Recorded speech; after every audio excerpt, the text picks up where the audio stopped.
But I was thinking, if I was a parent, I would be on my knees praying to God and thanking him for the existence of online pornography. Because it means that this generation of parents has an advantage that no other generation have. You know basically the terms that your child will be exposed to these materials. It'll probably be in your own home, on a nice clean laptop computer when you're at work or something. They're not getting exposed to porn the way we used to get exposed to porn back in the day, and I think there's a lot of men in this room who will understand the following 2 words. Forest porn. That's right.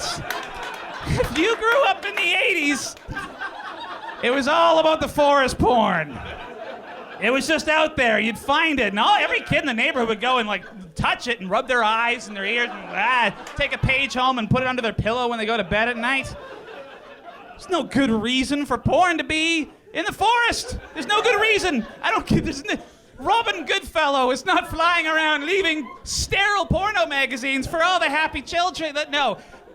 Whatever the lead up to that fucking magazine being in the forest, it's disgusting and gross and sad, right?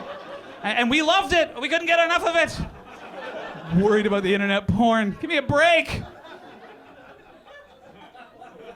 Happiest day of my life. Happiest day of my life. I grew up in a small town, little townhouse community, right? And everybody knew everybody, and everybody knew that this one guy was a huge porno addict. Huge. Everyone just knew, he just had that look. And then one day he went crazy and started talking to Jesus. And Jesus told him, hey, get rid of your porn. And he said, I'll get right on that, Jesus. But what Jesus forgot to mention is maybe he shouldn't have thrown his porno away, like 20 years worth of porn, into a dumpster in the middle of the townhouse community, 8 o'clock in the morning on a Saturday. Christmas came early. It was like one of those food packages that they get in the third world, right?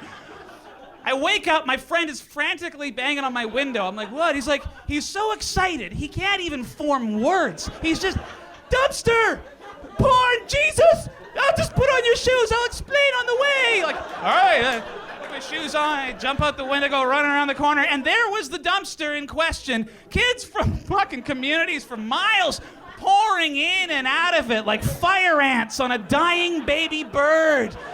Emerging pregnant with old, gross 70s armpit hair porno with like 1-syllable names like swank and skank and skrank, whatever. And we didn't know where to go. We got all this porn, and there was a forest across the street. Like, take it to the forest. That's where porno goes. This is like the ultimate treasure. So we ran into the forest, and we didn't know how we were going to remember where the porn was, but we knew there was a big stump right in the middle of this little forest clearing.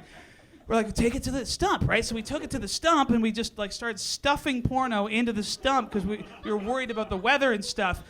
And it forever just became known as the porn stump. That was it. Where are you going after school? To the porn stump. Are you kidding? You go, you tear off a page, you look at it.